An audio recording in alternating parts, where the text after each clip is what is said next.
The 1950s were a time of prosperity for America, bringing a new sense of vitality and optimism. The Hollywood film community also flourished during that period. And in that decade, Paramount Pictures produced some of its greatest and most memorable films. You're Norma Desmond. Used to be in silent pictures, used to be big. I am big. It's the pictures that got small. In 1950, Paramount produced director Billy Wilder's Sunset Boulevard, a motion picture still considered as one of the best. This classic film explored the darker side of Hollywood. Montgomery Clift was originally cast in the lead role of the gigolo screenwriter, but dropped out of the picture just 2 weeks before filming was to begin. William Holden replaced Clift, and as a result was nominated for the Best Actor Academy Award.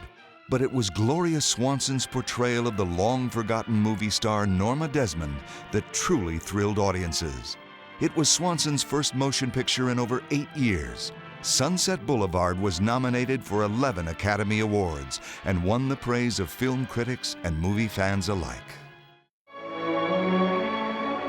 Every time you leave me for a minute, it's like goodbye. I like to believe it means you can't live without me. 1951 proved to be a banner year for Paramount Pictures. One film in particular rose above the rest of Hollywood's offerings. A Place in the Sun, starring Elizabeth Taylor and Montgomery Clift, was Paramount's prestige picture that year, bringing home 6 Academy Awards, including Best Director. As the Korean War raged on during the early years of the decade, America's love affair with movies continued. Paramount produced many of its now classic films, including Come Back Little Sheba, which earned Shirley Booth the Best Actress Academy Award in 1952. When I remember the way you used to be, always drinking and getting into fights. Please be. I'm sorry, Daddy. But the most celebrated picture that year was a film which had audiences cheering.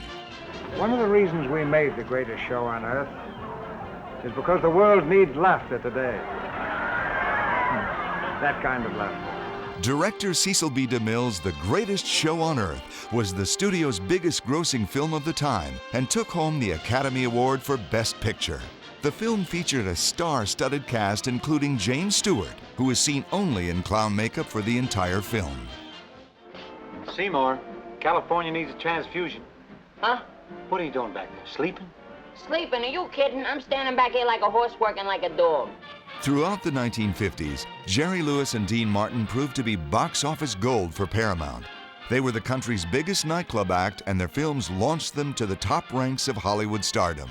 First featured in 1949's My Friend Irma, Lewis and Martin went on to star in 10 major motion pictures for Paramount during the 50s. After their partnership broke up in 1956, Jerry Lewis continued to produce and star in films for Paramount, making one successful picture after another. 1953 was a very notable year for Paramount, producing such unforgettable classics as Shane, The War of the Worlds, and Stalag 17, which earned William Holden the Oscar for Best Actor. But the big surprise was a motion picture that starred a relatively unknown Belgian actress.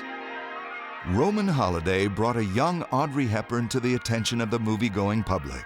This was the first Hollywood role for Hepburn, and she charmed audiences with her style and elegance. It's reported that co-star Gregory Peck had told the film's producers that she would certainly win the Academy Award for Best Actress, and they should prepare for it by putting Hepburn's name above title. The producers agreed, and several months later, she took home that Oscar. Audrey Hepburn made an indelible mark, not only on Hollywood, but also on American society. Women throughout the country emulated her looks and style. Well, hello, how are you? Well, I'm fine. How are you? And I might add, who are you? The very next year, Audrey Hepburn again captivated audiences in Sabrina, the romantic comedy about a chauffeur's daughter and the 2 wealthy brothers that loved her. William Holden and Humphrey Bogart were cast opposite Hepburn. Sabrina was based on the popular Broadway play Sabrina Fair, whose rights Paramount bought especially for Hepburn after her phenomenal success in Roman Holiday. Sabrina made most critics' lists for the year's Best Picture and became a major hit for Paramount. By the middle of the decade, the country was hitting its stride. Leisure time played a more important role in people's daily lives than ever before.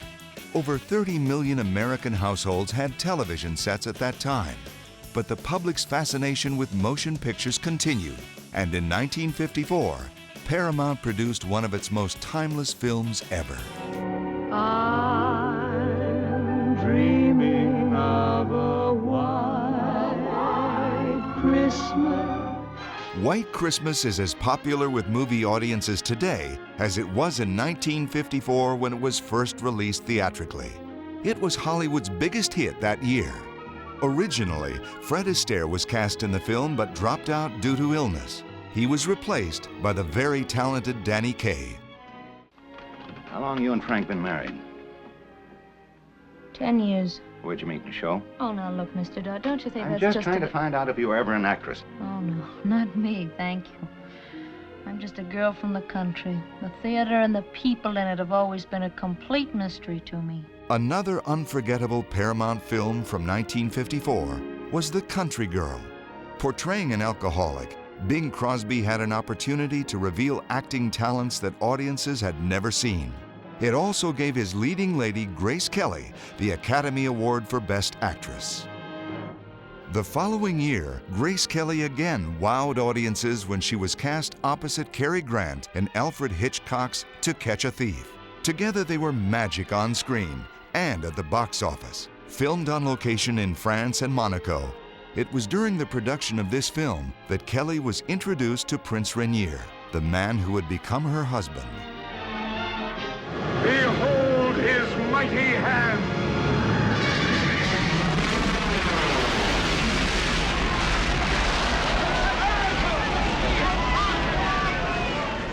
When the Ten Commandments hit the silver screen in 1956, audiences lined up to see Cecil B. DeMille's remake of his own 1923 classic.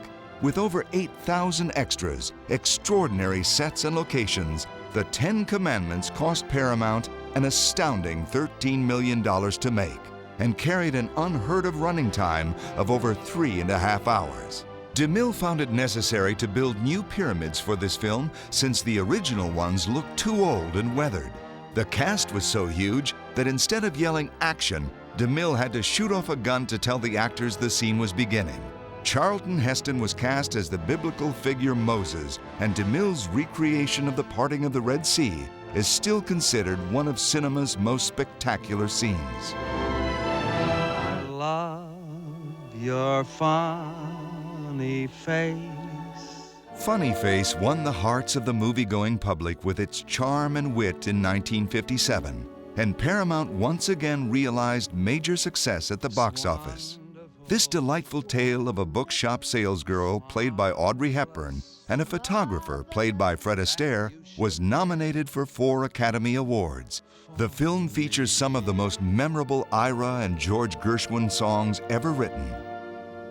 As the 50s drew to a close, the successes of such Paramount films as Gunfight at the OK Corral, Houseboat, and The Buccaneer continued to keep audiences lined up at the box office. Paramount had earned nearly 200 Academy Award nominations and had won over 30 Oscars in major categories during that golden decade.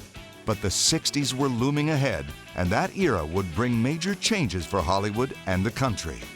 Experience the tears, the laughter, the drama, and the spectacle of timeless motion pictures.